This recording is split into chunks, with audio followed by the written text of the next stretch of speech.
Hello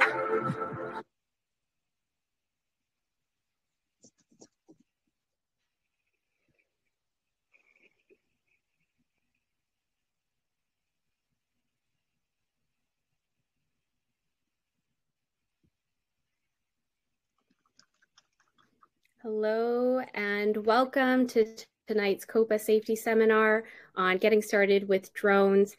Whether you're a traditional aircraft pilot, curious about drones, or you're on the remote side, getting started, or you're seasoned, whatever your adventure is, choose your own. Thank you for being here with us tonight. We're very excited to share some good insights on common issues when it comes to selecting a drone or working with a drone, some good conversations on incident and accident reporting, especially if you're new to aviation. We are a sector that relies heavily on data and improving together as a community. So very much excited to have those discussions. There is a chat function to the very right of your screen if you are using your desktop or your laptop device. If you're on your phone, I don't know what it looks like, but I assume that you only have so much real estate, so you can kind of play around. There should be some kind of red button overall. If you find at any point we are going too fast with the subject matter, put your hand up. There is a chat box again. You can use that, but keep in mind we are recording this, so you can watch it again at another time. If you haven't met me, I'm Sharon Chung. I'm the Director of National Programming here for COPA. We are Canada's largest aviation association. So I'm going to pull my screen, my slides back on for you all here. Tonight, we have a lovely panel. We have two experts here in the room with a moderator, Yifei Zhao from Altex Academy, who will bring a very unique perspective in terms of learning and some good questions. But if you find your question isn't asked, again, use that chat function. I challenge you, I dare you. We have Anne-Sophie Riopel-Bouvier from Ixotactique, as well as Kate Klatzen from Indro Robotics. She's also a representative of both COPA and on the Canadian Drone Aviation Advisory Committee. So I welcome you all to perhaps introduce yourselves, starting with Yifei Zhao, of your background and perhaps why and how you got into drones. Thank you, Sharon. First of all, I just want to say it's really a pleasure to be moderating today's session with actually all women lineup of all our panelists, which is great. My background actually started from film production back in 2006. Then after 7 years, both me and my partner decided to move into the drone space. So we were one of the first 3 teams in Toronto in the Canadian Film Union to start the drone department. And that gave us the opportunity to work with Humber College to build the first compliant, Transport Canada compliant drone program here with academics in Ontario. It's a pleasure. I've had the opportunities to moderate also the MN Systems Canada sessions with both Kate and Anne-Sophie. So it's a pleasure to have everyone here. With that, I'd like to turn over to both. Actually, let's start with Kate for them to also share their story on how they started in the drone sector. Yeah, you bet. You can hear me okay? It's the classic question. Okay, good. Yeah, so my background was in traditional aviation, manned aviation, whatever we're calling it these days. And I was a flight instructor for a number of years. I grew up on the East Coast of Canada, did all my flight training out there, needed to find a place to do an instructor rating, came to BC for 6 months to get my instructor rating, and I haven't left. And ended up training a couple of drone pilots, got them their radio certification, and then they were like, hey, there's a lot of overlap here between the knowledge that's required to be a drone pilot and the stuff that you know and you teach. So can you help us build out that training program? And that was kind of my start into kind of the drone side of aviation. And that's I kind of realized that some of the creativity and like the outlets that I wanted to have for that in my career aren't necessarily something that Air Canada is really stoked on. They don't really want to see an airline pilot be super creative in the cockpit. So maybe this side of the industry where things are advancing really rapidly might be a better route for me to go. So that's how I ended up where I'm at. Thank you, Kate. And over to Anne-Sophie. Good evening, everyone. So yeah, this all started with the Cadets. I learned to fly the gliders and then the planes before I got to get my driver's license. So my parents were driving me to the airport. You all know the story. And then back into university, business degree. What am I doing?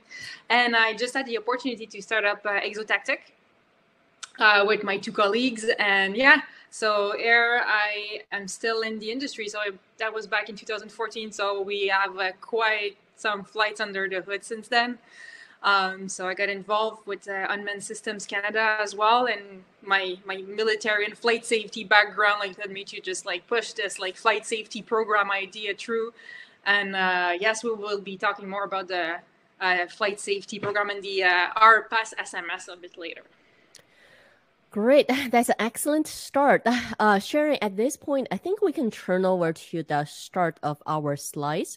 With today's webinar, we really want to keep this more interactive. So this is really more of a panel discussion format. We're going to quickly show everyone what some of the topics of interest are, and then we're going to start from there. Next slide, please, Sharon. Absolutely. And I would be remiss if there's anyone new in the room or new to this party of what COPA is. We are the Canadian Owners and Pilots Association. We've been around for a heck of a long time. This is one of about 12 seminars we've hosted this year, and we will continue to host them for you all. So that's a little bit of our background here. And I see some really good comments in the chat section of people with a hobbyist perspective, looking to get more intertwined with the drone world. What I'm excited to share with you before we continue along is that COPA is launching, I believe it's the first drone scholarship in Canada. Someone correct me in the room if I'm wrong. Luckily, I'm on a one-way communication tool, so it's just me speaking right now. We'll be offering 3 awards out where you can get your advanced certification. We will cover everything from the exam with Transport Canada, the flight training, a flight review. So we're very excited about that. The applications will be open within the winter period. If you'd like to learn more about these other topics, I'm happy to speak more to them at a later date. Of course, tonight's session is on how to get started. All this information is available online, and I'll send an email afterwards as well. So with that, for anyone who is pursuing their certification, there are recency requirements, I believe 24 months. And so tonight's session is endorsed by Transport Canada. We will send you out a fancy certificate that you see here on the slides to acknowledge the participation that you had to meet that requirement overall. Okay, so that's last off from me. So I believe we can get started and knock this off. Before we do, I did launch a poll earlier. I think it's worthwhile just to note that in the room here, we have about 21% of you fly drones for recreational purposes, about 5% for work, and half of you fly traditional aircraft, but you're curious about drones itself, and 23% fly both. So you're a jack or Jill of all trades. Very exciting. So Yifei, you were about to cover the agenda itself and then welcome Kate back on. Great. Thank you, Sharon.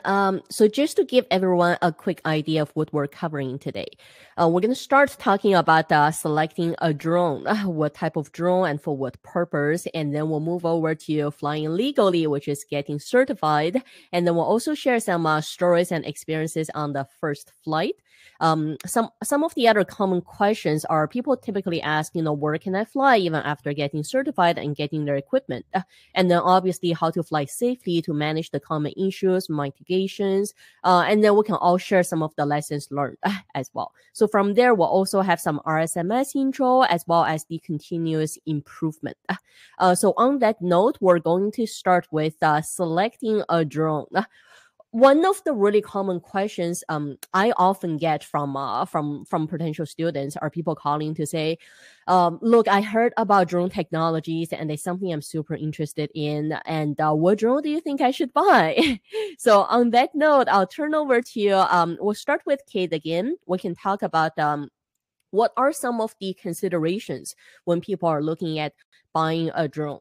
And I just like to ask also all our attendees, please in the chat, if you'd like to share what is the drone you have, what's your workhorse drone right now, or what is the dream drone you're looking to buy. I believe DJI is just about to release the Mavic 3 in 2 weeks, so that's definitely exciting.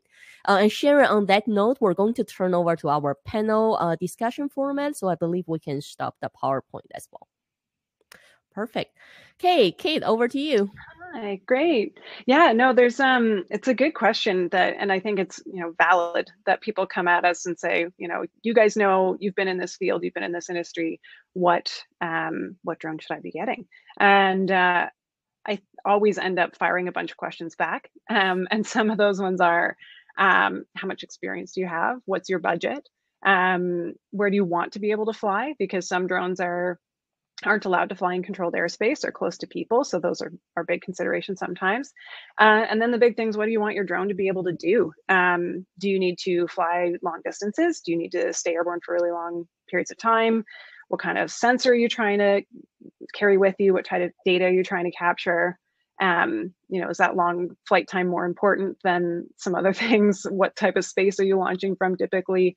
Do you want amazing camera specs or the ability to swap different payloads, or do you want to be able to hike with it, or maybe it's accessibility of parts if you crash a lot? These are all things that that need to go into your decision making when it comes to the drone. So I think we had a slide with some types of drones that we can talk about. You're so good, Sharon. So there's a few different styles. We've got multi-rotor. You can kind of think of this, I should have done it as like a Venn diagram, but you've got multi-rotor. So those are your vertical takeoff and landing, kind of the thing that everybody thinks about initially when someone says drones. But you can also have fixed wing drones. And there are even ornithopter drones that fly like a bird by flapping their wings, which are pretty cool to see. And then you have some kind of combo of the fixed wing and multi-rotor world, which is the VTOL fixed wings. Not a great icon for them that exists yet, but they take off and land vertically. That's what VTOL is referencing.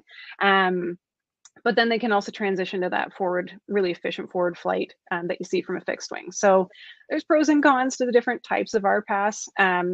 You can kind of, multi-rotors say you can get multi-rotors that are at all price points, some that are pretty inexpensive. Fixed wings tend to be a little bit pricier, where the VTOL fixed wings are going to be the priciest. But then you're going to see some other benefits like the fixed wing, because they're efficient in forward flight. You're going to be able to cover more distance if that's important, have longer flight times if that's important. So there's kind of pros and cons, and you also have to think about like ease of flight. So multi-rotors, because there's so much internal stabilization that's happening, they're easy to fly, hard to fly well, I'll say, but easy to kind of get up off the ground and be able to learn how to control. Fixed wings, because you've got to kind of work from that pilot seat perspective, even though you're not in the pilot seat getting the that biofeedback. It can be a little bit more challenging. And then I put that note on there for me. Don't forget about micro drones, because that's kind of a whole other classification. So as we get into some of the other stuff that we're going to talk about certifications and that sort of thing, microdrones kind of occupy this cool little kind of section within the Canadian regulatory structure, where they're not subject to a lot of the same rules with heavier drones. So a microdrone is 249 grams or less, and those ones can allow you to do some things without a certification, can allow you to fly in some airspaces that you can't with a basic certification and that sort of thing. So if it's important for you to have that either as part of your kit, like one of your multiple drones, or as a thing that you can do it's important to know that they exist as well. I think I kind of hit all the things that I was hoping for. There is a lot little of bit information. just brain dumped a little bit. I think one kind of thing that always happens, you already mentioned the Mavic, the 3 that's coming. Mavic 3 coming And out. so there's always that like FOMO, like, do I wait for the next one? Do I just buy what's here now? And like the technology is changing so fast. You'll buy one and then the next cool thing comes out, or someone's got this cool other feature that yours doesn't have. So that's to be expected. The life cycle is fairly short on these kinds of things. So as evidenced by this one that's just like hanging out in the office instead of flying anymore. So I think that's, it's the tech comes so fast, it's going to be a part of it. So it's good to just jump in at a price point where you're comfortable learning how to fly, operating that, and then looking, down the road, you can always upgrade to the next cool features that exist. Right. Before moving over to the next topic, I just want to turn over to our panel a little more. Let's share maybe some of our experiences, and let's start off with what is your first drone? Kate, what is your first drone? I think the first drone that I flew was a 3DR Iris. If you remember those, it kind of looked like Solo or Iris. Wow, that's Iris? A while ago. Solo, yeah, Solo. That Solo, sounds right. Yeah, Solo. Yeah, thanks. And it was it's been a little while since that one was a thing. It kind of went together like Lego, it felt like. And was doing some training with people after I'd gotten a few flights on it. And I took all the props out of the case and put them in the grass beside me to put onto the drone, and then turned around to talk about something, and then went to step back, and my foot was like this close to stepping on all of the props. And I would have I was like miles from home and would have ruined the flight training for that day because I was like that close to breaking every single one of the props that I brought. So and Sophie, what about you? Yeah, so we always carry extra props when we go for work. Always. Yeah, but my first drone was the first one I flew was back in 2014 as well, and it was DJI Flame Wheel 450. Yeah, 450. I remember those. Yeah, and I'm pretty sure my dad put it together. So yeah, it was a DIY kit.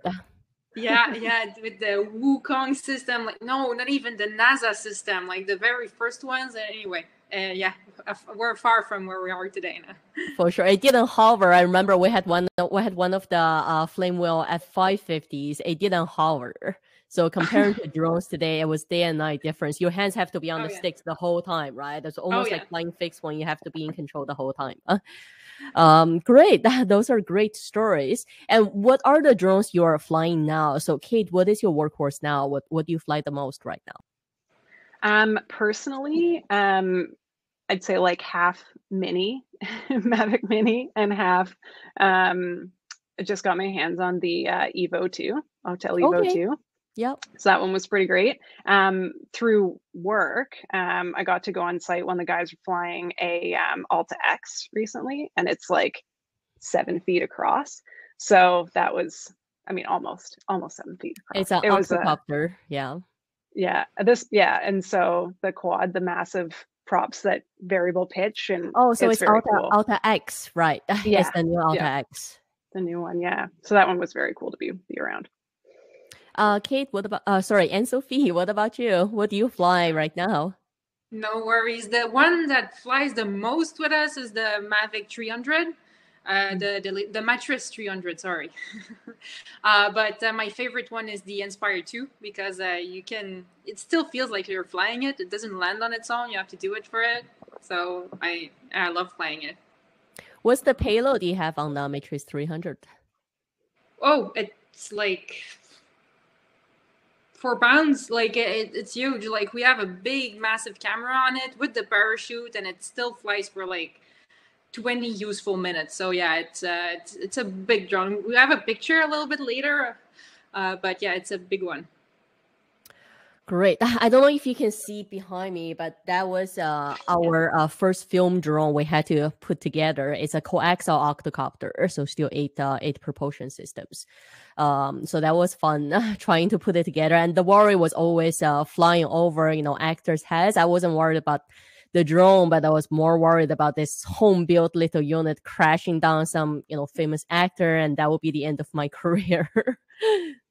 Just a little extra stress for you on site. Yeah, just a little bit, right? Every time it takes off, I always have to hold my breath and cross my fingers. It's not gonna crash. So now moving along to the next topic, it's interesting because personally, I'm more of a risk management person. So looking at the questions list, I always thought I would think about the second question first. How do I fly legally? How do I get certified? But I guess, people who get so excited about technologies, they're thinking about what drone should I get? Where should I get started? But now also we need to think about how to fly legally to get the certification. So I believe we're going to turn back to the PowerPoint. And again, we're going to start with Kate on certification, basic, advanced, and also beyond visual line of sight. Excellent. Yeah, so when you're looking at getting certified, there's four routes. I'll explain. So there's, if you go to the next slide, Sharon, there's basic and advanced are like the two certification categories that everyone talks about. Advanced allows you a little bit more flexibility in where you can fly. So you can fly close to airports and heliports, fly in controlled airspace, and you can fly closer to people if your drone is allowed to do those things as well. It kind of allows you to take full advantage of whatever the manufacturer of your drone has said the drone is safe to do. Basic, there are some limitations. We say you can only fly in basic environments, which means uncontrolled airspace, and you have to maintain the distances that are required from aerodrome or airports and from heliports. And so that's the kind of two. The reason why I said there's kind of three is because then there's also the micro drone kind of route that you can go where you don't actually need a certification, but you can still fly your micro drone as long as it stays a micro drone. You can't buy a micro drone at 249 grams, put a label on it that now makes it like, sometimes you can buy like skins and things. But those can bump up the weight over to 250 or beyond. So if you keep it under 249 grams or 249 grams and under, then you can still fly there. And then if you're looking at doing stuff like beyond visual line of sight or flying heavy drones or some of the other things that kind of fall outside of Part 9 regulations that deal with basic and advanced certifications, then you would apply for a special flight operations certificate, which is your SFOC. And then, so getting certified in this situation is kind of like the baseline. There's still other stuff you have to do to operate legally. You have to create and use your standard operating procedures or SOPs.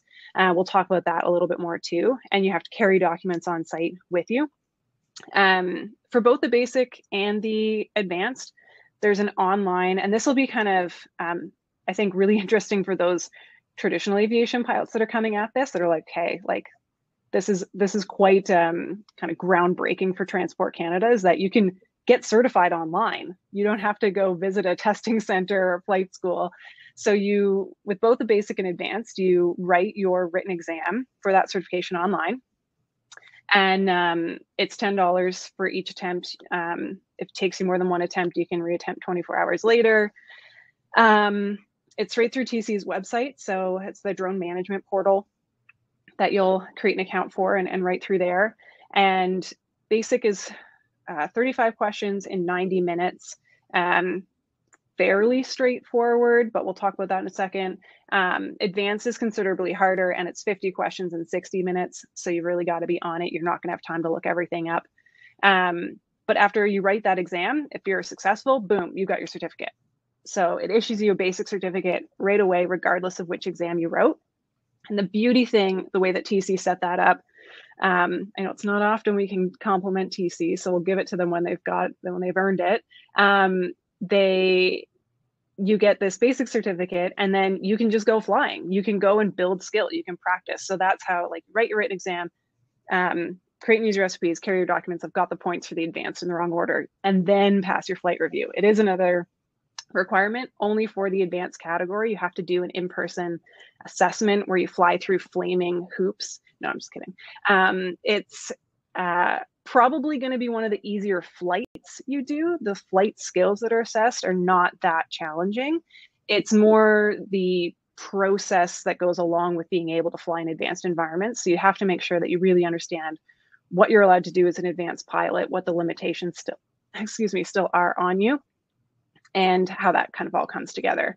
And I did want to kind of teeny sidebar note on this whole certification process, because if you're here as a traditional aircraft pilot thinking, I got this thing in the bag, I hold like a real airplane license, I'll have no problem with these exams. You might have a bit of a rude awakening when you go to actually write them, particularly if it's been a few years since you've taken ground school, because there is a lot of there's a lot of overlap, of course. Like MET isn't foundationally different than it is for drones than it is for traditional aircraft, and a lot of the nav concepts will be similar. But when was the last time that you used a VTA or ForeFlight even to identify airspace at a location below 400 feet? How do you calculate the KV of a motor? You know, when was the last time that you read Part 9 of the cars? So there are some other things that you're going to have to study up on if you're going to be successful on the, you might, you know, be able to push your way through and look up things enough to get through the basic exam. But when it comes to the flight review, it's going to be really obvious if you haven't taken the time to attend a ground school or learn some more about operating RPAS and are just trying to transfer that knowledge over. So not to scare people away, but just to give you kind of a realistic picture of what that's going to look like. Okay, one tiny more note. I'm not trying to take up the whole thing, but there are some cool kind of extensions to the advanced certificate that are going to be coming in the next wave of regulations. So that's something to kind of keep an eye out for as well, being able to fly heavier drones in low risk environments and beyond visual line of sight in low risk environments that are kind of coming up. So something to keep an eye out for as well. Great. Thank you, Kate. And Cheryl, we're just going to turn back to discussion for a few more minutes. Perfect. So let's talk about 2 questions through the certification process Kate just shared. So the first question coming down to, I mean, and Sophie, if that's okay, I'll skip you in this question for now. So both Kate and I have conducted flight reviews or you know, still doing the flight reviews. So I guess the first question I'm going to ask for Kate is, what would be, you know, the one piece of advice you'd like to share with everyone here to successfully obtain their advanced pilot certificate? I think to not treat it like it's some fancy standalone test that you're never going to have to approach or do ever again. Like, it's a flight. You're showing the flight reviewer that you can conduct a flight as an advanced pilot. So just follow the steps that you would, like, you know, try. I know it's stressful, but like try and keep it as close to a regular operation as possible, because that's all that we're trying to see is like, do you understand the limitations of your certificate? Do you have the processes in place that are mandated in the cars? Can you safely get a drone to take off and fly a distance away and then fly it back to you and land? So like, it's not, it doesn't need to be overcomplicated. Perfect. So personally, my question always to people coming through the advanced training program is always, what are you looking to achieve? I mean, on our end, we're a little more commercial focused. So I always like to recommend thinking beyond just the certification process, because at the end of the day, as far as TC is concerned, it's more on the safety, right? As long as you meet the safety requirements, you know how to evaluate the airspace, do your pre-flight check. That's really all there is to be checked for flight review. But if you really want to run successful, you know, drone operations, you really need to look beyond just what TC is looking for. Are you really familiar with your drone to be an efficient operator? Are you capturing videos or data, you know, accurate enough, or are you flying with capturing the right, you know, visual image? So more on delivering the results as well. So those are the 2 things to think in addition to just flying safely. So the other is a little more of a fun question for everyone here. Kate also talked about beyond visual line of sight, which really is exciting. And if you're not familiar with the day-to-day drone operations, BVLOS is what we call beyond visual line of sight. It's an important step to really go forward. I'm sure everyone has heard things about Amazon doing delivery, right? Or malls considering, having drones to drop your shopping package from the mall at the front of your house. Or I believe last week there was really a groundbreaking story of between two Toronto hospitals of a drone actually transporting a lung for actually a lung transplant surgery. So those are all really interesting and advancing operations, and they're all based on beyond visual line of sight operations. So for BVLOS to become more of a norm rather than everyone having to go through a fairly complicated process to go through SFOC, right? To really issue a license for that, it's an important step forward. So on that note, actually, I'll start with Anne-Sophie. What is, a really interesting application to you? Say if you got your BVLOS certificate, what would be an interesting flight you'd like to do? Oh, wow. We're doing all sorts of urban operations, but like for BVLOS, my favorite mission so far was to go and map Indigenous communities in Canada, like to help them like support their emergency operations.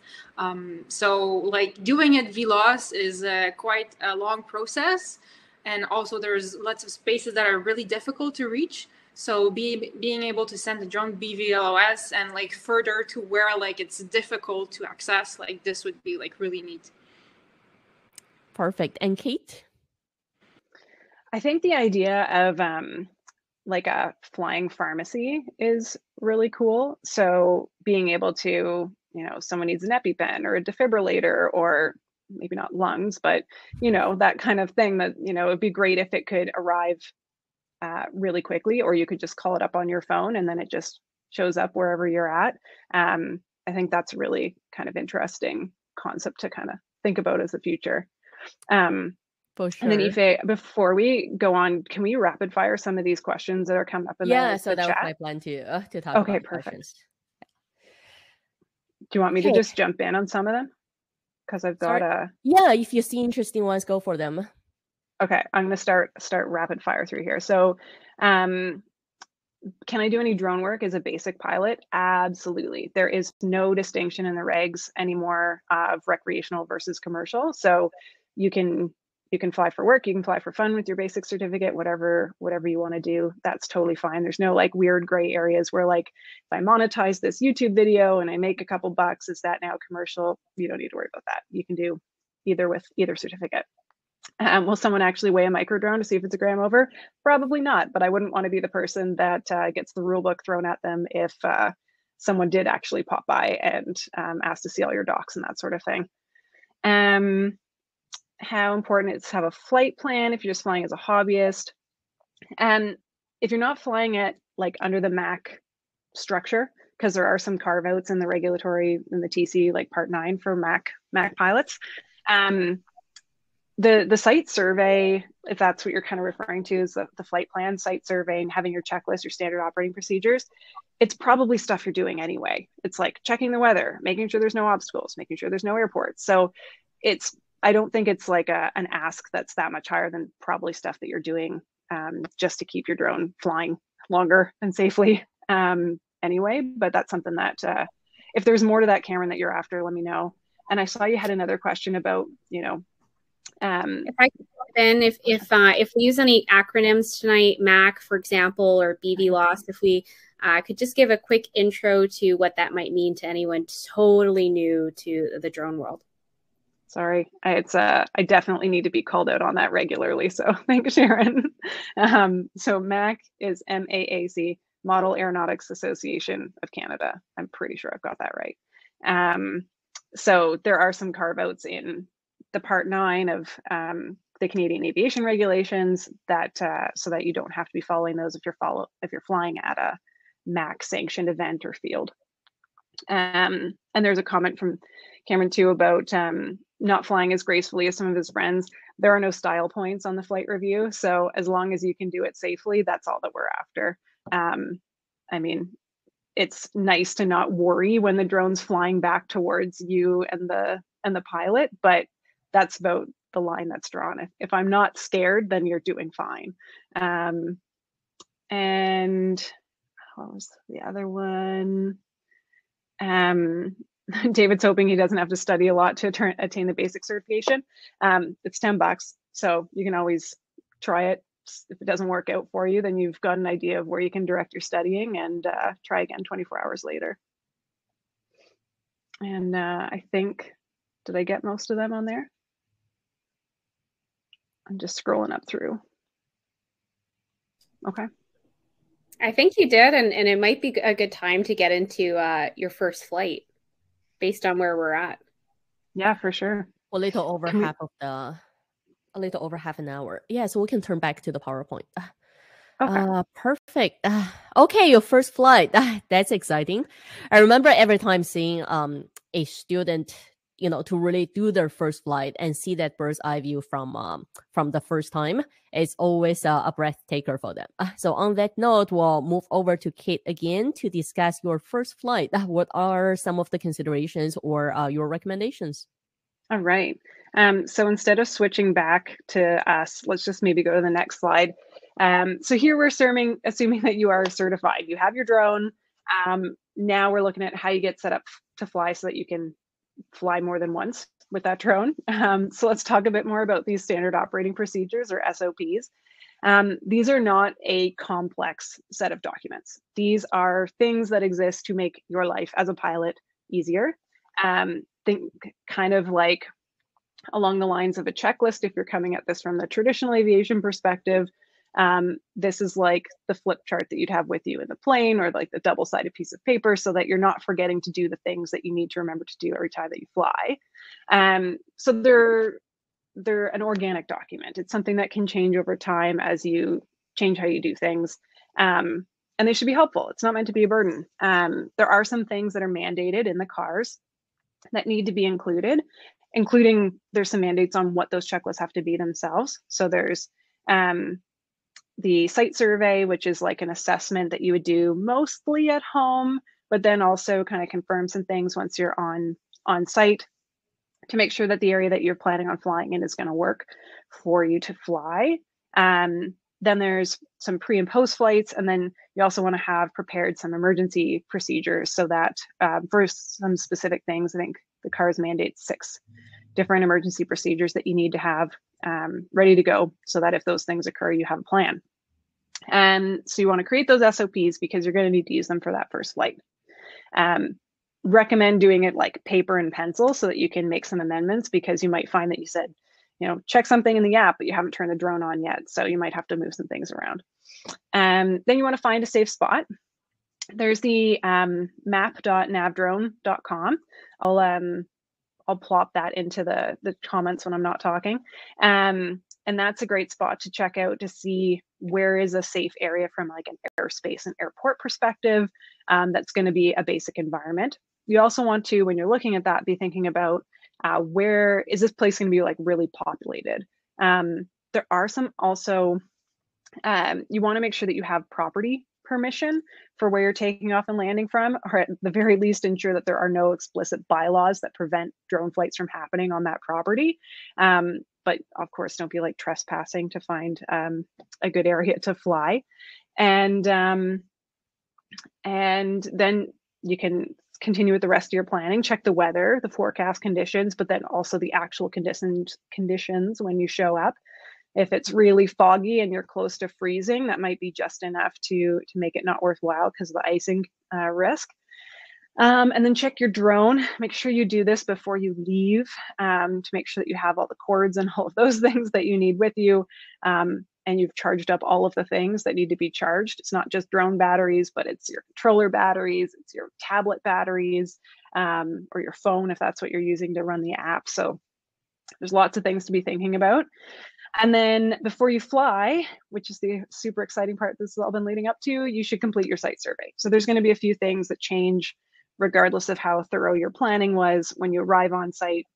you want to take a look around, make some notes, add some things in, discuss that with any of the other people that you brought with you, so you're all on the same page. And then you're good to go. I should say this is kind of like a rough guide just to give you a bit of an idea of a timeline that you should can look at. But there are some things that are going to depend on the type of flying that you're going to be doing. I think that's it. And then after your flight, you want to make sure that you're logging that because you want to track all of those hours, and then make notes of things that you might improve upon to make your next flight even better.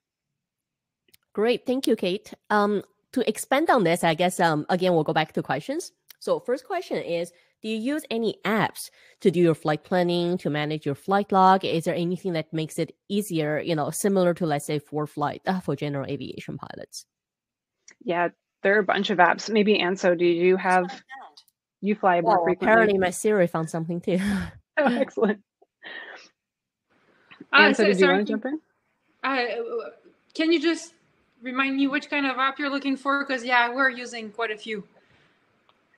Do you use any app to manage the entire drone flight, from flight planning to keeping track of your record? I believe you mentioned Air Data. We use the same to manage our flight records. But is there anything you use to do your flight planning as well? Oh, NavDrone is clearly my favorite. Like everything Nav Canada, the aviation weather as well. I find it a lot more precise and usually predicts much more what's actually going to happen. But NavDrone I love. There's an NRC site selection too. Yes, exactly. Site selection tool, exactly. Air Data I love to go back after my flight and see what went well, when didn't went so good, because you have like all these flights analysis. And I also use a drone logbook where you have the whole like pre-flight planning to like post-flight logging, where it's like really easy to load your flights and keep a good track record of what happened. Okay, perfect. There's some really good recommendations that are coming up in the chat as well. So there's a few like flight planning, like checklist templates. RPAS I would always a good recommendation as well. Yeah. Yeah, AeroWeather does a great job. Oh, someone else just said that too. AeroWeather's. I'm looking at the apps that I've got on my phone for my aviation folder. But that one does a really good job of decoding those aviation weather reports that Anne-Sophie was mentioning. So, and there's lots of great options out there to start you off. Perfect. Let me just double check 1 sec. So your first flight, places to fly. Great. So the next question is actually related to our next segment, is places to fly. And I remember many people had come across this question is, now I have my drone license, I have my drone, but where can I actually fly? Where can I just go and practice? That's where a lot of people find it challenging. First of all, different municipalities have different requirements or rules. I believe Toronto Parks even put out a restriction, a couple of years ago, not allowing just regular hobbyists flying at Toronto Parks. And the national parks also have restrictions. Most of the provincial parks do as well. For example, Algonquin here in Ontario, you can't just decide to go in to fly a drone. So with that question, let's dive into our next section, is places to fly. So Kate, I'll hand over to you, and if you can share with us, where can we find to fly, where it's safe, and what's the best practice there? Okay, sounds good. Well, I took kind of the similar approach of what drone should I buy, and now you got questions coming back at you. So what to look for? There's some, instead of saying here's a good location, here's the lat and long, and then have everybody descend upon that spot. Some of the things that I use to help guide people towards finding a good spot to fly. What weight is my drone? Is it something where I have to be abiding by like basic environments, advanced environments? That ties into the next one. What am I certified for? Is it a micro drone? Do I have a little bit more flexibility there? Where are local airports? Where are the heliports? Where's airspace? Where are people? So these are all things that are going to play in. And this is kind of what I was mentioning before too, when we were talking about like making sure that you should have permission from the property that you're using for taking off and landing. you don't want to be like trespassing on someone's property to do that, or doing it like you were saying, Yifei, there's lots of places that have prohibitions against drones, like they're called out specifically. Found a lot of the bylaws at least are trying to do that in intent, even if they're not using the word drone or RPAS. It's like model aircraft or electric vehicles or something like that. So you might have to like use a couple different search terms to see if there's anything that applies. But I think there's a number of organizations that are working towards trying to kind of open things up a little bit. So hoping to get some headway there, and having people not just be scared of what they don't know, and help them be educated, and in allowing drones to be flying when they're not going to be a challenge or a problem, if we can do it all safely and everyone's in the loop. So those are some of the things that I would look for. And then I've got a couple of slides here to kind of put it back to our folks in the chat. If this was the plan, so you're flying a micro drone, if you were going to take off and follow that orange route, would this be okay? Why or why not?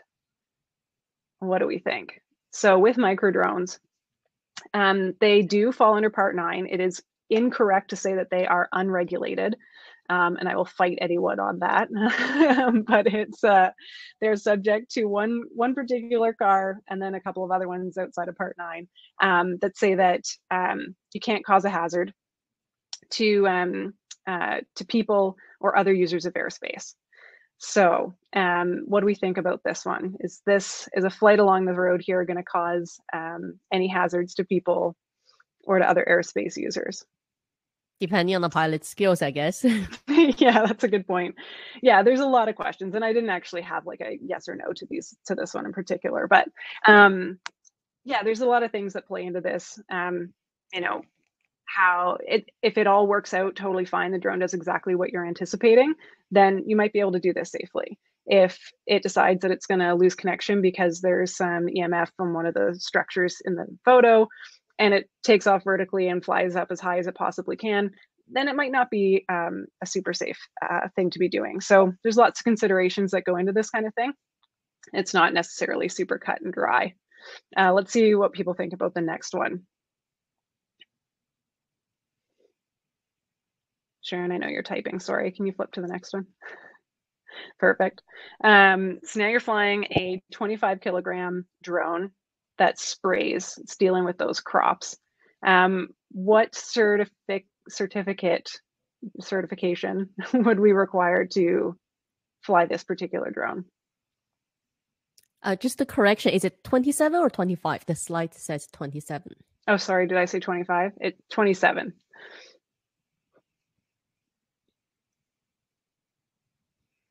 Any thoughts? Any thoughts?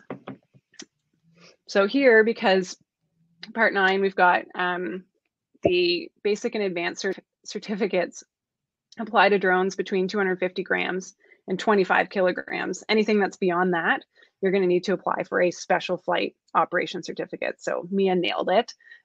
Not surprised she got that right. So well done, Mia.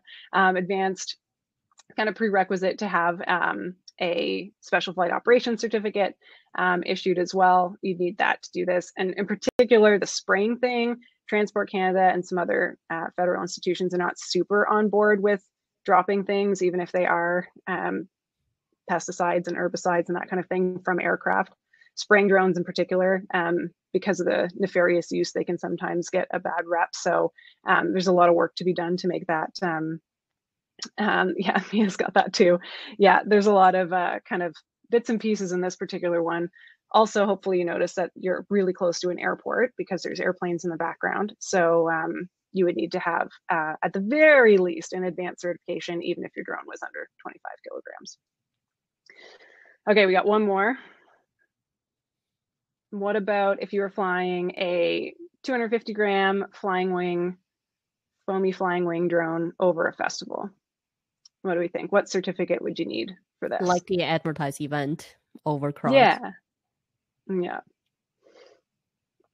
I put a few. I think my chat's a little bit slower, so I'll just keep giving away the answers too, but feel free to keep putting them in the chats.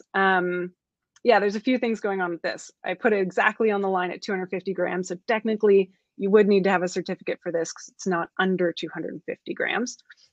Also, the fact that you're at an advertised event is one of those qualifications for an SFOC. So that would be required. So there's a few things at play here. Over a crowd. Yeah, so there's I like that, Kent. It's a heck no. Yeah, I think that's you're starting out, definitely a good place, a good reaction to have. That's excellent. So, okay, I think I need a little bit of water before I lose my voice, so I'll turn it back to you, Aoife. Great, and next slide, please, Sharon. Okay, so my next question actually is going to lead us into the common issues of drones. So again, turning back to our panel here, I'd like to share some experiences. So from your perspective, what has been the one challenging, issue or incident that you've encountered with your drone operations? And we'll start with Kate. Oh, okay, we'll start with Anne-Sophie. I'll give Kate a minute just to rest her voice. Absolutely. How long do you have to speak about issues? Because, yeah, we've had a few. Yeah, so, like, really so many things can happen. Our worst issue was an ESC failing in flight. And so we were so really happy that we were following the cars by the letter. Because the drone just stopped flying and it just fell down like a rock. Fortunately, it was like just a plain field. Nobody was under it. No cars, no house, nobody. And it happened also like in 2015 when we were flying above a forest. So like things happen, and it looks the drones look like really neat and really cool and like really stable, but they do fail. And sometimes it's just like a light bulb. Like sometimes you try to switch it on, but it doesn't. So it's kind of the same thing with the drone. So you really have to be careful. So even when you do everything right, there's nothing stopping an accident or incident from happening. And that's the same for general, for piloted aircraft. I remember just working with first responders. They always mention for their training that the pilot situation awareness and just the critical thinking ability to handle different situations and act accordingly. It's a big part of their training requirements, and it really comes with experience as well. For us, I'll share also a case on our end. Is I remember at the beginning of time when the remote control signals, when you command control link and also your video signal link aren't as advanced as today, like with OcuSync 2 or the OcuSync 3 coming out. So back then, when we had to fly in really congested locations, and we're not talking about airspace, we're talking about flying in major city centers with tons of Wi-Fi interference, electromagnetic interference. So it's very common that you will see interference of your video signal, not necessarily your C2 link, right? The two are different. So you may temporarily lose the video signal on your control screen. So you may think, and that's true a lot of the new pilots of, because they can't see, their telemetry data, they can't see their system status or information, and they freak out. So my recommendation would be, keep in mind, just because you lost a video on your screen, and it may even be you didn't charge your iPad the night before, right? Don't freak out. You may still have, chances are you still have control on your joysticks of the drone. So take your time. First thing is, don't freak out if an incident situation happens. And Kate, let us know if you're ready to jump back as well. Okay, yeah, I'm all good. I think the time that comes to mind is the one where I learned that the sun is an obstacle, because I was flying just before sunrise, looking at a bunch of buildings and could see the drone very clearly. And then the sun came up and started reflecting off of all of the windows in the buildings, and I lost visual. And long story short, landed the drone back. I was flying from a boat, landed the drone back on the boat, and there was 45 seconds of flight time remaining, according to it. So for even now, that like DJI low battery sound gives me a little bit of like heart palpitations. So on that note, my other advice would be, if you fly from a boat, keep in mind the boat drifts, and on open water, the wind is stronger. So I've also had a couple of low battery situations. The moment you go on a boat, definitely plan for shorter flight than on the land. Yeah. With that note, I'd like to dive into the last several sections actually of our today's seminar. It's more on the safety, operations, maintenance, risk mitigation. I think all of those really come in the bigger concept of operations management, equipment management for safety.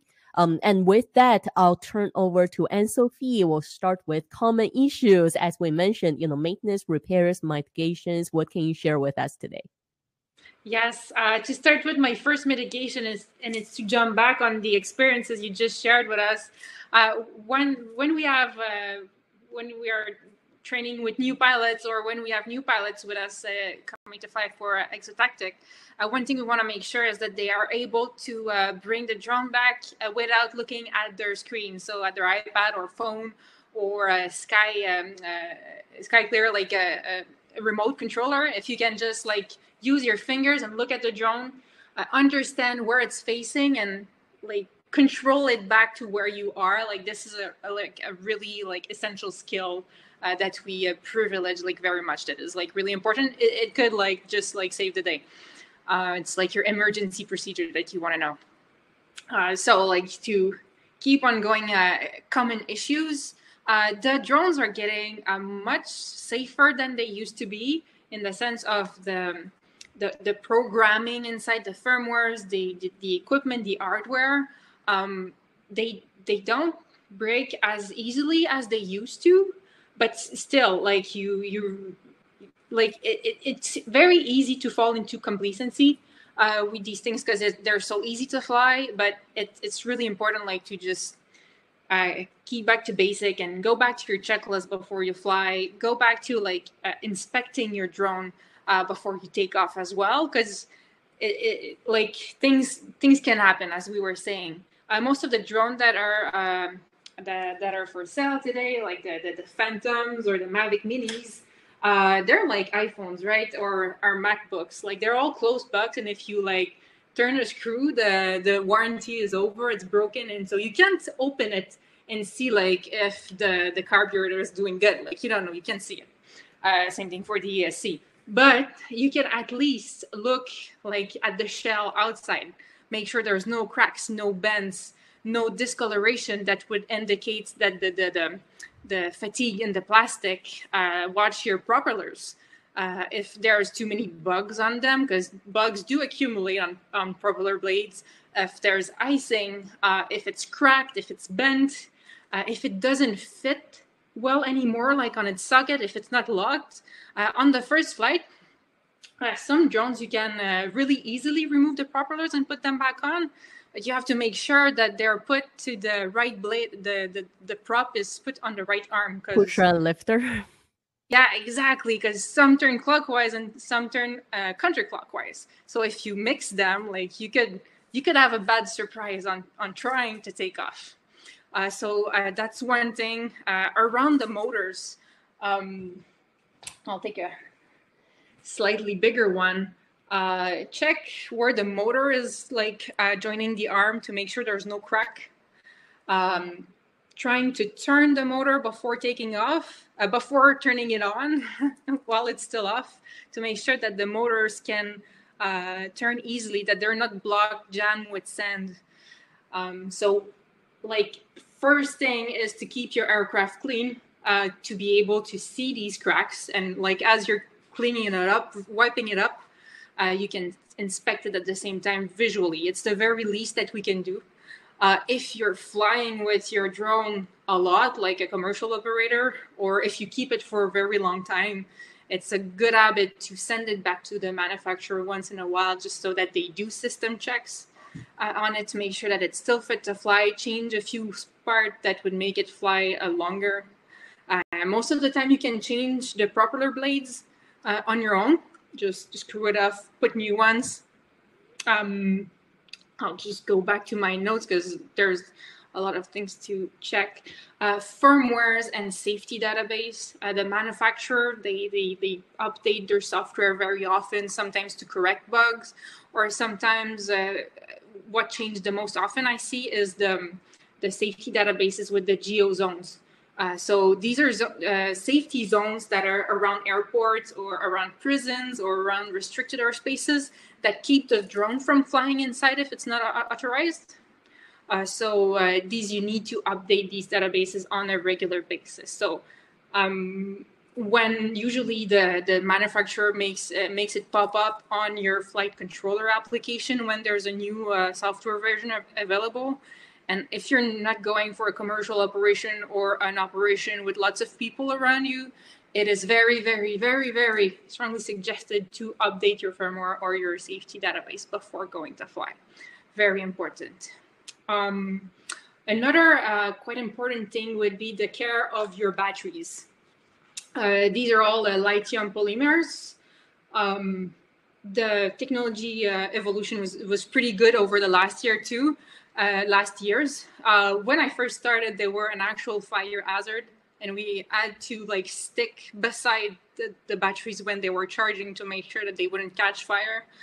It's not the case as much anymore, but I wouldn't charge my batteries on top of dry paper, just in case. I wouldn't plug them in and leave the house as well. If you want them to last long as well, the care for your battery is very important.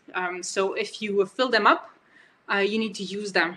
They are not staying good if you like archive them or store them fully charged. Same thing is if when you empty them after flying, it's good to like charge them at least to a 50% to store them. That would keep their life a lot longer. Because when you store them like completely empty or completely full, they don't keep a good lifespan. And something very important when you're going to fly is to not fly until you have 0% battery left. That's very bad. So you can set on your flight controller the amount of battery, the amount of battery you want the alarm to start ringing. So I usually set it at start ringing at 20%, and the game at Exotactic is to be landed before it starts buzzing at you. So that keeps you safety, like your 30-minute flight range that you want to have on your tanks, but also it doesn't arm the battery. If you're always flying until you only have 5% battery, it won't last very long, and it won't be as safe either. So I could go on, but we'll move on because you won't remember anyway. There's so much. Do you have questions about fixes and maintenance? I guess, Anne-Sophie, I just want to make a connection to one of your early comments about using air data, because I actually find it super helpful. You can actually Absolutely connect your batteries, right? You can put your batteries as part of your inventory or fleet to manage. And we have a process where we set the discharge cycle for our batteries different from the DJI default is typically 10 days. We set it to between 2 to 3 days. And I find by using air data, after a season, we just take a look at the log and say if at the beginning of the season, the batch of battery you're using, you fly for 20 minutes and you get about 30-35% left. Then at the end of the season, you do the same flight time and now you're down to less than 20%. Then that typically raises a red flag for us, or maybe something's wrong with the equipment. We'd look at, is it one battery that's causing that has that data, or is it all the batteries? Because if it's just one battery, then likely something's wrong with the battery. But if it's all of them, then could be one of the motors having issues, could be just the efficiency for the drone is going down. So it's actually I find using the digital logs usually gives a good indicator rather than just doing the visual inspection. Yeah, absolutely. And it gives you an indication as well as when it's time to just replace the batteries, because they have if you go through the manufacturer's manual, a lot of them have a predefined cycle number that they can go through. So somewhere around 200 cycles that they call of charging and discharging your battery. Yeah. So it's also a good evaluation tool that you can use to know if your battery's still good. Yeah, and if anyone has DJI drone with your own DJI account, try just when you're on the controller with your device, your phone or your tablet connected, try going into your DJI account from there, because you can actually see all your flight logs. You can see them replay even. You can see the joystick input, right? You can see your flight path. Even just looking back, not necessarily just for maintenance and data, but even just looking back to see where you've flown, how you've flown it is really fun. Yes, absolutely. A word on logbooks. It looks like the DJI application for logs is really neat because you can go back to see them. But I strongly recommend to have a backup of your flight logs in some, either on paper or on some separate applications. I've got like quite a few pilots who couldn't retrieve their logbooks from like a month prior, and it's one of the CARS regulation to keep a logbook of like For when sure. you're flying. Yeah, we typically export them to air data, and then at least we export the Excel file, so we can, at least there's a separate file to keep. Yes, absolutely. Great. So before moving on to the next section for Anne-Sophie, I guess just circling back to our panel again, what is the one drone maintenance tip you would like to share with everyone, or general equipment safety tip? And we'll start with Kate, since Kate has been quiet for the past 10 minutes. I've been typing away though. I think it's tricky when you're first getting started because you're like, I don't know what this thing's supposed to look like. So just keeping that routine of checking your drone so that when something does start to go wonky, you're primed to spot it. So just going through the motions of like looking it over, spinning the propellers, like how many rotations does this thing usually get? Fresh out of the box, like all of these props are spinning nicely and smoothly, and then 10 flights in, you turn one and it stops like at a quarter turn. You're like, that's not typical. So just kind of building up that you might not know what not normal is when you first start, but you'll start to build out that picture with practice. For sure. And Anne-Sophie, what will be your advice? It's like on top of all the other advice, like the wires or the plugs you're using in between your devices or your battery charger, be careful not to crush them or like pull on them so that you break this part. Because like when the contact is not good with your iPad anymore or with your remote controller, it like stops working like right in the middle of your flight, and it's not something you think about it as important, but like it makes or break a day. For sure. And I guess with cold weather coming in, my recommendation is also get to know your drone's operating temperatures, and you'd be surprised different edition or different version of the same drone actually have different temperature ratings. So I can't tell you how many times in the winter we had someone showing up with a regular Mavic 2 with a regular controller in minus temperatures wanting to do flight review and failed on that because they didn't even understand their equipment temperature ratings. The Mavic 2 with a regular controller is 0 to 40 Celsius, but the Mavic 2 with the smart controller is minus 10 to 40 Celsius. And then the enterprise model is minus 20 because there's self-heated batteries. So understanding your equipment capabilities is definitely a huge part of your safety.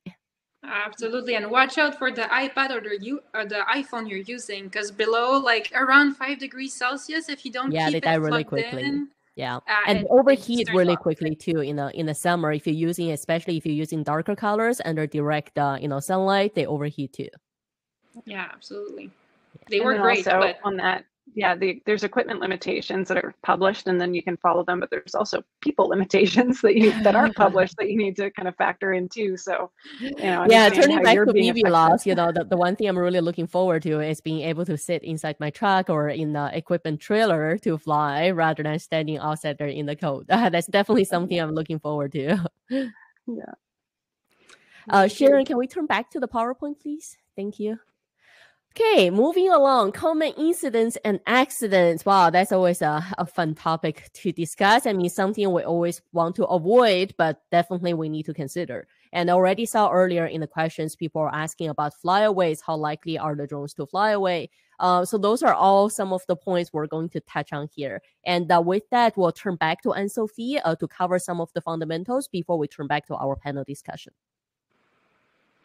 Yes, so the first one, the big mean flyaways. Well, first, what is a flyaway?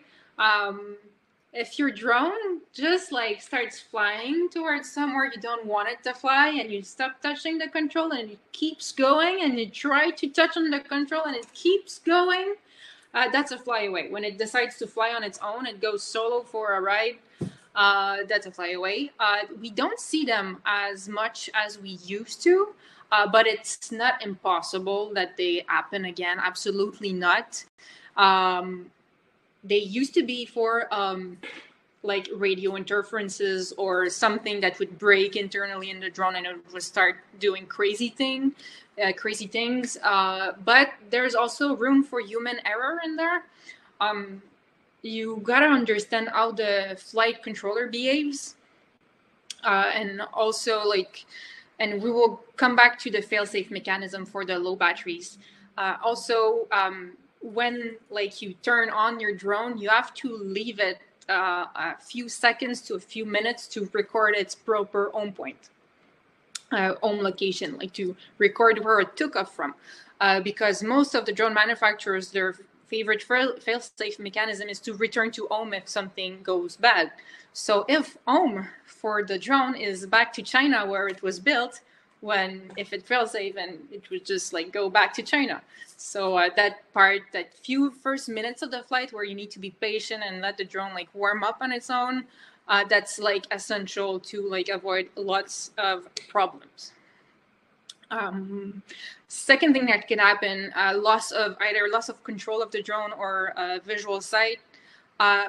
First reaction, just let go of the stick, and like the fixed wing though, it's really difficult to just let go of the stick. I'm not sure what would be the best, but for the multi-rotors, like the one that like are mostly used, the drone would stabilize itself. So I have flight range and direction of attention. So to keep it in sight and to like understand like how the drone is flying, like the effects of your thumbs on the drone flight, like when you're trying to control it, you have to like be careful with your personal limitation. It needs to be close enough that you can see what it's doing.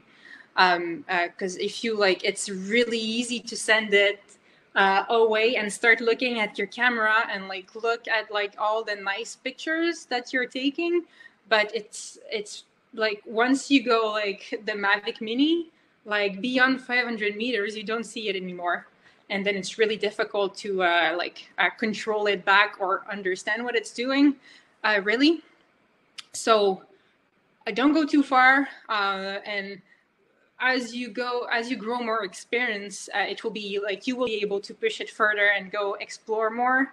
But go with your experience and your comfort with the weather. As Kate was saying, sometimes you just go in front of the sun and then you lose it. You don't see anymore. Same thing for weather or for trees. There was a very experienced pilot, manned aircraft pilot that flew with us, and he crashed his Mavic Mini in our car. Because he was only looking at his screen. To take a picture. So we should all be careful. Nobody is safe from like doing these kinds of silly things. Last thing for the common incidents and accidents, the low battery settings of your drone. It's really important that you know the behavior that is either programmed by the manufacturer or that you programmed in your drone. So I was looking to the hotel drones before today, and you don't have many choices. So you have to understand that like either it will go back home on its own if there's a GPS friendly environment, or if you don't have a GPS connection, it will just land. So you have to understand what it does, because when it happens, sometimes you're like so focused on your mission and it just starts to fly away. So you have to be able to expect. If you go with the DJI aircraft, for instance, then you have a few programmation that you can input in the drone as fail-safe mechanism. So you have the option to return to home, or you can also have it to hover in place or to land immediately where it is. I was doing a mission last week, and we were taking shots of houses for a city. So we were the drone was flying pretty low. And we were like walking behind the drone to take the pictures, be like in between the trees and below the power lines and everything. So the takeoff location, like nobody was there anymore. So if the drone would have like if it would have took off to its fail-safe mechanism and returned to home, well, it would have landed on its own, and that would be really dangerous because you don't know if there's no like kids playing in the street there. So when you have the opportunity to like either you have to understand what would happen if the fail-safe just turns on, or if you can program it so that it behaves to a more suitable situation, it's better.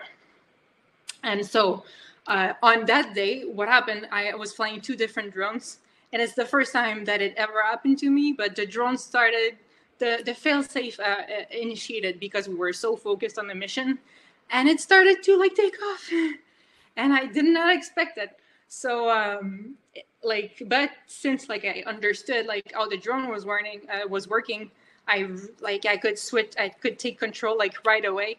And so the client didn't even notice that the drone was like starting to do like freaky things. So, but like, it's really important that you understand, because if you just let it go, well, it could like hit a tree, a person, a power line, and then the day would be turning into a nasty one. Thank you, Anne-Sophie. So on that note, we're going to turn back to our panel discussion.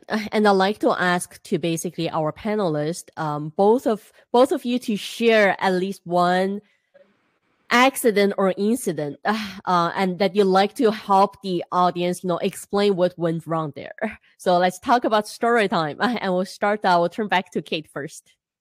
Sure. So I think one that I want to share, it's not my own, but I think that it has a valuable lesson in it. And you can find the full accident report online if someone was interested to look up all the details later. But it's one where there was manned aircraft and unmanned aircraft operating by the same organization in the same space. And they knew that each other were there. That was the plan. They were coordinating their operations. The pilot of the manned aircraft was referencing their altitude. I can't remember if it was like, I think I know where this is going. Yeah, if it was above ground level versus above sea level, if that was the communication issue, or if it was that the pilot, I think what it was that the pilot of the drone thought that they were reading their altitude in feet and they were reading it in meters. And so when they were communicating what their altitude was, and they thought that they were here and the manned aircraft was here, they were actually here, and there ended up being a collision. Thankfully, there was no injuries or like severe injuries. The drone did not fly again, and the whole like mission purpose had to be scrapped at that point. But making sure that even if you're not operating on like with manned aircraft and with multiple crews and that sort of thing, just the people that you're operating around, making sure that you have kind of consistency in your language, so that if you say something, then everyone knows what that means. So like if you're flying and say, I'm going left, do I mean my left? Do I mean the drone's left? Do I mean left from the tree that I'm using as my like reference point? So making sure that you're having those conversations before the drone goes flying, so that everyone's on the same page if you start calling things out or needing things from people. Perfect. And before turning back to Anne-Sophie, I just want to share one of the stories we use all the time. So I don't know if anyone remembers, but several years ago, the OPP had gone down to City News in the GTA area and asked for the public's help to look for their lost Ariane Skyranger. And if anyone knows about Ariane Skyranger, it's a manufacturer out of Waterloo, Ontario, mostly for military equipment. And they had one of the first quadcopters for first responder uses for public safety. The unit costs about $150,000, right? So it's definitely not a cheap toy. And it ended up being, what happened at the end was it wasn't a drone flyaway, because there were a lot of talks about the manufacturer. Is it an equipment issue? But just as Anne-Sophie mentioned, human error plays a big part. Basically, what happened is what we understand as the heading of the drone. Because if you look at, I always find this interesting, if you look at a piloted fixed-wing airplane, right, the pilot's facing and the heading of the aircraft's direction and what we consider as the nose of the aircraft. Those three are aligned to the same direction. But if you look at the drone, we're talking about a symmetrical quadcopter, and the pilot is on the ground. So the pilot's facing and the drone's facing what we consider as the camera front of the drone. And the direction the drone is actually traveling to, those three can all be different. So what happened was the drone was facing exactly 180 degrees, was facing the opposite direction from the pilot. So when the pilot put the joystick backwards, thinking they're pulling the drone back towards them, the drone is facing reversed. So it's actually going away instead of coming back. And that's what caused the drone to fly away. It was pure human error. And just because, just as Anne-Sophie mentioned, they weren't paying attention to where the drone was actually going comparing to where they want the drone to go. So that's actually a very, very common issue when you start flying the quadcopters. And as I mentioned, because they're symmetrical, right? And they don't have just that one direction as general fixed wing would travel to.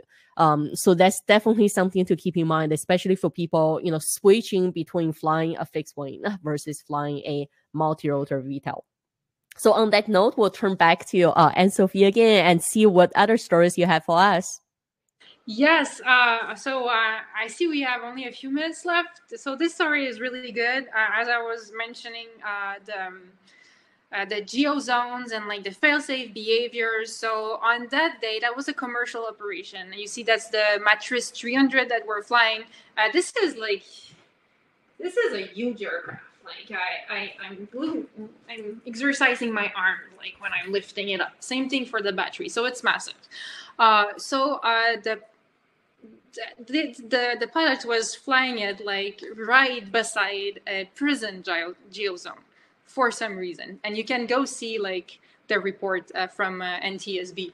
That if you type the number if you type NTSB accident SEN 21 LA 224, you can see the full report, and it just happened, so it will be more. There will be more details. So anyway, the drone starts to act up, and it doesn't want to land. So the pilot tries to grab the landing gear and pull it down, or just move it off from the geozone. The drone doesn't want to. It fights, and this is a big one. So it really does fight. So first, that's really dangerous, because if the drone tips over, like the propeller blades are this long, like it's a meat knife. But it still didn't work out for him. And he was getting really worried, or he or she, whatever. And please never do this. As you can see, the batteries are the two big packs that are right above the propeller level. So the pilot tried to remove the batteries as the drone was flying. That didn't end well. The batteries were still on the drone when it landed, if it can give you a clue. And the propeller blade just cut through the nerves of the end of the person who was flying. So when the drone is flying, please don't try to catch it. It's dangerous. And even the little ones, these propeller, they turn so fast, they are much more dangerous than they feel. So moving on, there's other things that are really important that I would like to discuss with you. If we could go to good practices, planning your flight, as Kate mentioned so well and explained us, it could really make a difference. Like the geozone guy, if he knew that there was a geozone, he could have prevented all of this from happening. Have a visual observer with you. First, you always have to keep the drone in sight, so the visual observer can help you be a second set of eyes, have a different perspective if the sun is shining, or just helping you if people are coming to you to speak to you because you're flying a drone. Well, the visual observer can just protect you from being disturbed from the people who are around. And know your limits. Respect your limits, your professional limits. As you fly more and more, they will grow with your experience. And know your drone. Understand what will happen if you touch on that button, or what button you need to use if you want it to do a certain things.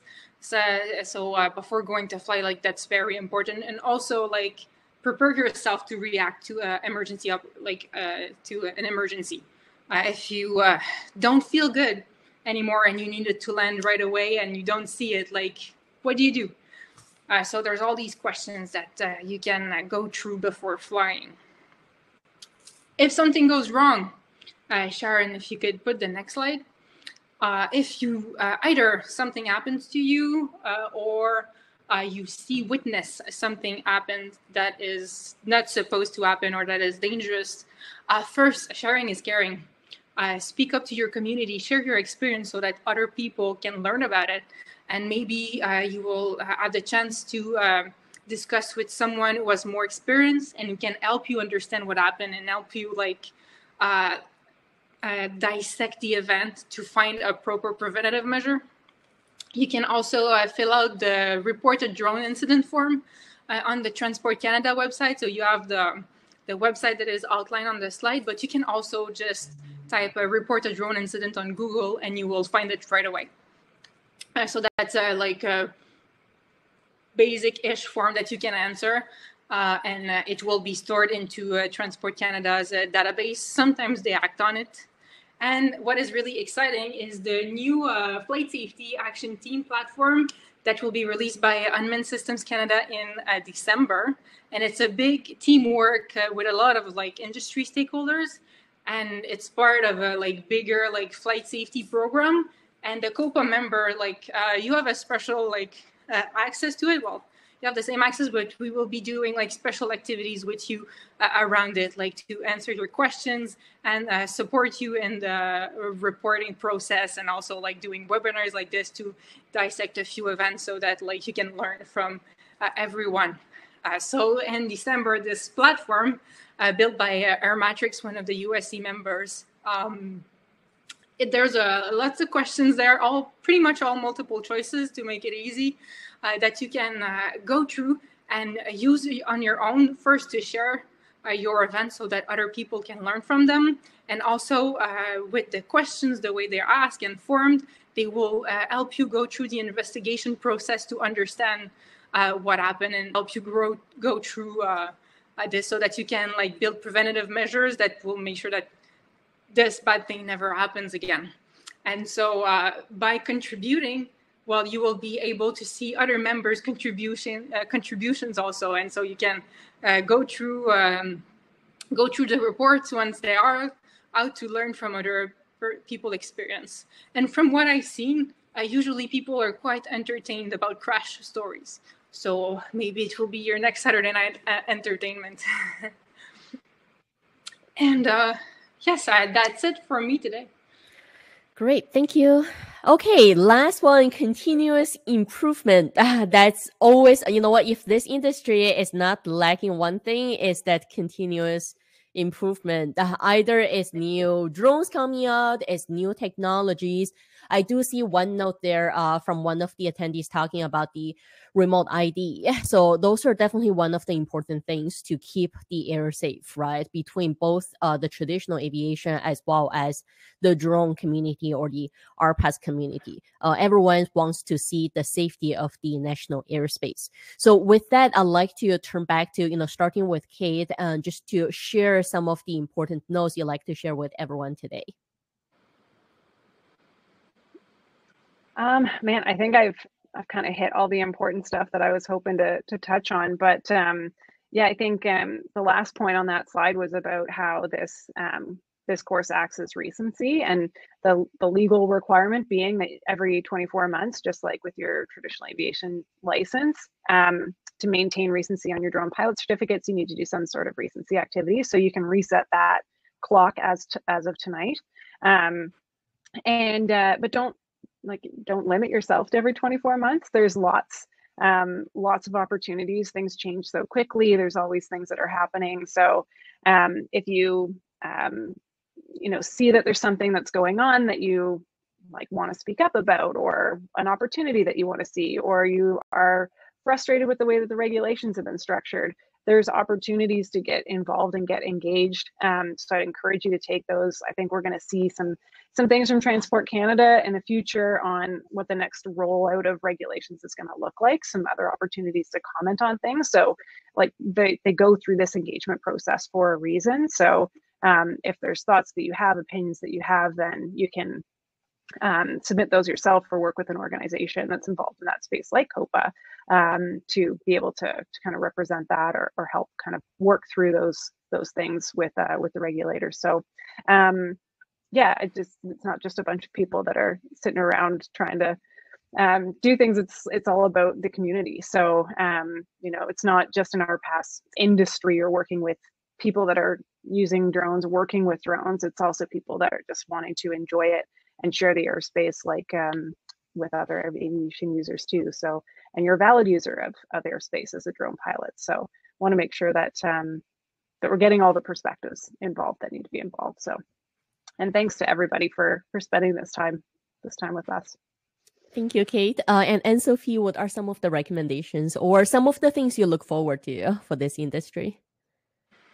Oh, well, there's like, we don't know, like next December, like for Christmas in 2022, like what will be under a Christmas tree, because like things are growing so fast. So yeah, this is quite exciting about the industry, that like the opportunities are endless. So yes, seeing the future, if we can like all like stay safe and like be responsible with the use of drones, like the applications are like beyond the sky. So yeah, if we keep it up, we'll all have fun. Great, thank you. It's been really a pleasure hosting this session with everyone here. And my final note would be, I just want to mention, you know, this year we started doing LiDAR surveys, and it's really been a game changer. You know, I started in this industry really from just professional filming perspective. We're used to just capturing pretty images. And when we got into training, our eyes were opened by other users of this industry. We had engineers coming to us, we had police coming to us, firefighters coming to us with different ideas and different things that they really want to achieve, you know, drones for good. So it's really thanks to everyone, we're able to really broaden up our horizon. And now adding, you know, I believe a couple of years ago, we started adding thermal or infrared to the sensors, and now LiDAR. And we'll also look forward to, if you're interested in more of the agriculture and scientific side, is the multispectral or hyperspectral type of sensors. So those are all very interesting technologies. And we're also seeing workflow, you know, software-wise, right? The overall data collection, the overall safety management, everything is really improving to support more of these important as well as interesting operations. So it's really been a pleasure with everyone here. With that note, I will turn over to Sharon again. I believe we have a fun trivia game coming up. Absolutely. Thank you very much for everyone. You can see it within the chat. A lot of appreciation for the knowledge and expertise shared. So Anso, Kate, Ife, wonderful, wonderful information. I apologize for anybody we couldn't respond to. We just couldn't answer every question. I know many of us have been in the chat throughout. If you're able to share a few moments with us, I'd love to go through a trivia game.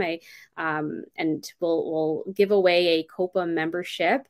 And before I get to that, just to focus a little bit more on the tool that Anne-Sophie had mentioned, because we don't want that to get lost. It's a pretty significant addition to, whether you want to call it an industry or a community. It's a big shift in drones in Canada, and we certainly need that kind of data to. I don't want to spoil anything, but we certainly need that kind of data to move forward, to gain a little bit more traction for the public or for other groups to view drone operations in a different and more positive light. So being here, one step, getting your certification, doing all that right stuff, but we'll need you. We'll need your help in voluntary reporting. So I hope that spoke the right amount of gospel there, Anne-Sophie. Would you like to add anything more to that? Absolutely. Well, on December, yeah, it's a great amount of gospel, and I can gospel it more, but like, yeah, it would get boring. But yeah, on December 3rd, Transport Canada is hosting his second annual Drone Safety Awareness Day.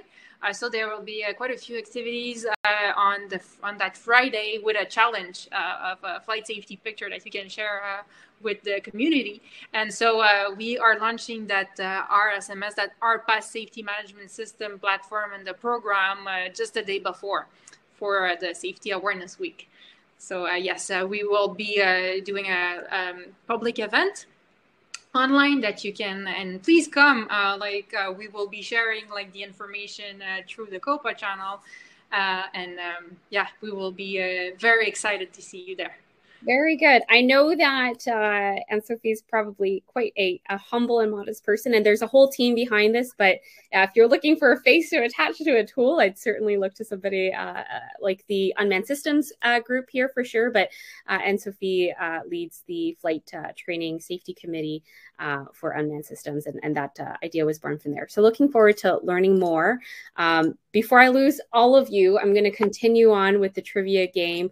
Perhaps whoever can answer first for this question through the chat, please do. Whoever gets it right between this and the next question, you'll get a COPA membership. So, Kate, was it you or was it Anne-Sophie who put this question together? That's my question. Okay, you go ahead. All right. So, which of the following are good habits to practice when flying in RPAS? So yes, first having a good night's sleep, consult geozone maps, read the NOTAMs, know your drone. So I see like many people answered right. Yes, all of the above. They're all very important. Okay, well, this is a smart crew. Good to have you all in the group here. Good to have good company like that. We have another question. Yes, which of the following flight controller setting does not have to be reviewed prior to every flight? So the return to home altitude, like we were talking about abbreviations, RTH is a big one. Return to home, the fail-safe behavior that can be switched, the battery level warnings that you can set to a safer or less safer as you wish, and maximum altitude and distance that you can like input in your drone so that it doesn't go too far away from you. And I see, so which one is not absolutely essential? I think I spotted one correct answer so far. Yeah. Yeah, I spotted one as well. When you're ready, Sharon, I can spoil. Let's do it. I'm on the edge of my seat. The answers are trickling in. Yes. So let's go for it. Charlie, the battery level warnings, usually the manufacturer setting are perfect, are really good. So if you're not doing anything special on that day, you don't have to go check it especially, but all the other ones, depending on like the mission or the flight you want to be doing, like you better like adjust them to like the conditions of the day. Okay, so the first question, I think Harry Wong got that for right, and then I see the second question, Guy Chamberlain, so I'm going to keep that in mind here. Next question here. Okay, this one was one of mine. What certificate would you need to fly a 25-kilogram drone in uncontrolled airspace? So like minimum. 24, 25. Sorry, 24. I'm should read my own slide. 24-kilogram drone in uncontrolled airspace. I'm playing the Jeopardy song in my head. If anybody else, yeah. Do. So at a minimum, you would need, we're just going off of like first one to get it right? Yes. Okay, so at a minimum, you would need to have a basic certificate. So uncontrolled airspace, they're, with the information that you're provided here, A is the right answer. Okay, I see Gord Miller, your name is there. So far we have 111. Let's go to the next question here, more on certifications. Yeah, and so now what one would you need to fly a 0.24 kilogram drone, got it right that time, in controlled airspace? I guess that's a trick question. It's 0.24. Yeah. You can tell that I just copied and pasted the slide. But yeah, I've got a bunch of people getting that right. It's not it isn't a certificate. No certificate is needed. If it's under 250, or sorry, under 250 grams, then a certificate is not required because it's a micro drone. Okay, very good. Let's continue on. That's the last slide. So I'll just close this off here. For those of you who might be curious of what else COPA is doing in terms of training, if we go back to that slide I had on earlier, in 2022, we'll cover everything from building your own drone. I'm sure some of you are quite interested in learning how that works from a hobbyist perspective, or maybe you want to take it even further. I don't know. We will also look into first-person view racing. So FPV racing, and to learn some tips and tricks. And of course, everything that we do within this series is focused on safety. It's not just informational. We want you to take something away from this to ensure that you're applying it with the lens of safety as well. And I had mentioned earlier that we'll have a course on aerial photography, videography, and mapping, and that'll include have some inclusion on phraseology as well. So everything will always tie back to our good pals at Transport Canada, ensure that we're following those rules. Thank you again for tonight's session. I know that I really appreciated the examples more than anything. We kept it a little spooky, keeping in light of some seasonal fun. For those of you who are curious about your certificate for your pilot recurrent training, I will email that out in a few short days. So keep an eye out for that as well. So thank you, Kate. And so, did you want to add anything on there? Can we have a certificate if we were doing the webinars? You're here. Nobody from the RPAS task force can say no at this moment, but I think so. I think it could work that way. Twist my arm, why don't you? I guess I have. So thank you, everybody. Have a great night. Thanks again, Yifei, Kate, and Anne-Sophie. It's been such a pleasure to be with you all tonight. See everybody. Thank you. Cheers. Thank you. Yeah. Bye. See ya. Good night.